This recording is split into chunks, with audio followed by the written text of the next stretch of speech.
Hello!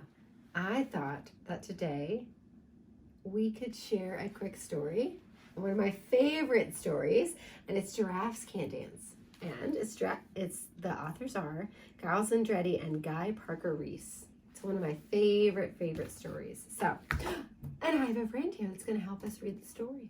Looks like another giraffe is going to join.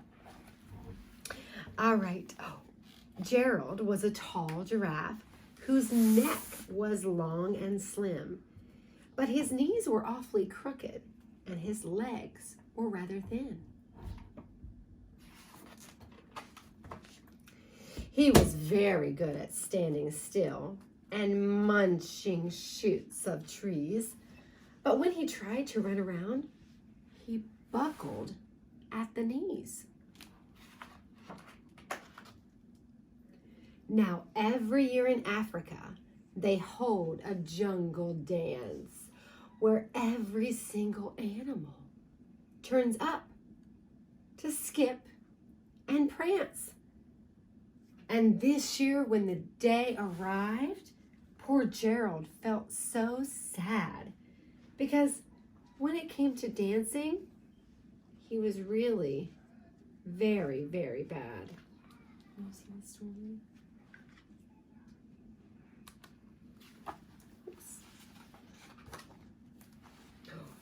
That. The warthogs started waltzing and the rhinos rock and rolled. The lions danced a tango that was elegant and bold. They're gonna dance. Do you like to dance?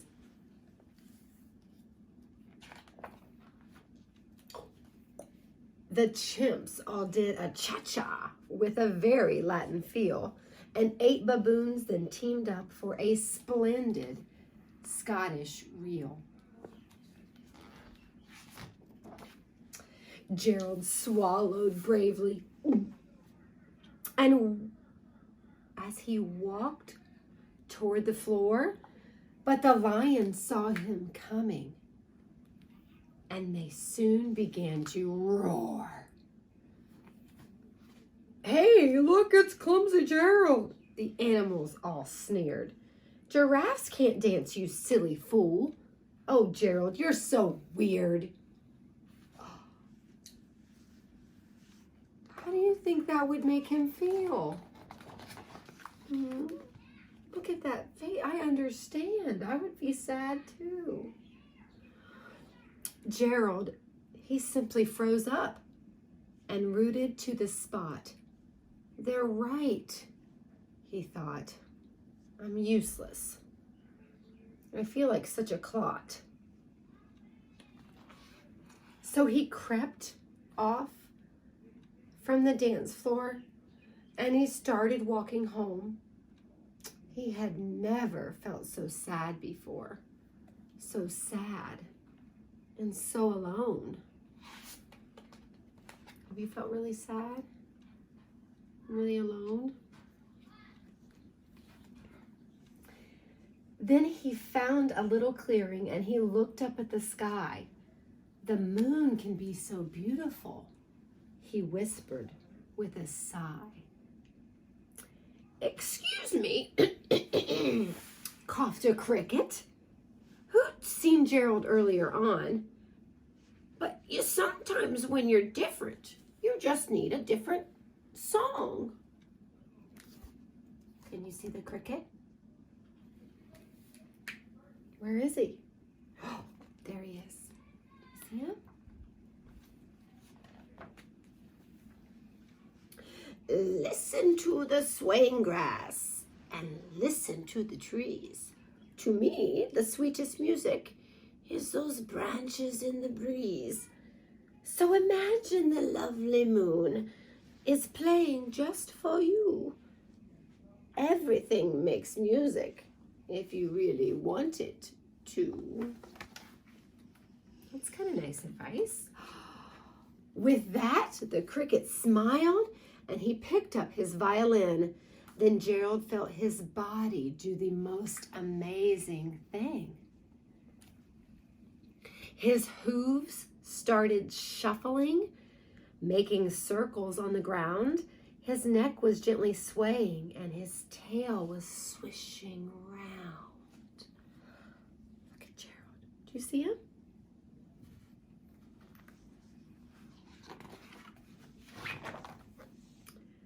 He threw his legs out sideways and he swung them everywhere.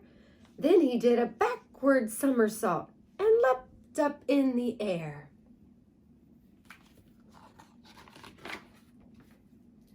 Gerald felt so wonderful. His mouth was open wide. I'm dancing. Yes, I'm dancing. I'm dancing. He cried. Look at him. Doesn't look sad anymore. Oops. Then one by one, each animal who'd been there at the dance arrived while Gerald boogied on and watched him quite entranced. They were just watching him, very focused. They shouted, "It's a miracle! We must be in a dream. Gerald's the best dancer that we've ever seen." What? Now he's the best dancer? How did you learn to dance like that? Please, Gerald, just tell us how. But Gerald simply twirled around and finished with a bow. Look at him. Look, they're throwing flowers to him. Bravo, they say. Then he raised his head and he looked up at the moon and stars above. We all can dance, he said, when we find music that we love. So he's ready to dance.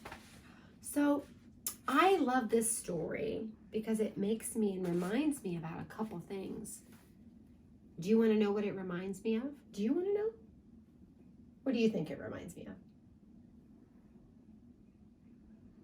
Yes, absolutely. It reminds me how important it is for us to be kind and to be a good friend and to be willing to listen. And it wasn't very kind for those animals to be so ugly to Gerald. I mean, the things they said, they made him feel terrible. Would you have felt terrible if people said those things to you? Exactly. But you know what? It also helps me think of this story. It's not just about being kind, but it's also about Gerald. He let himself feel sad, right? It's okay to feel sad. It's okay to feel mad.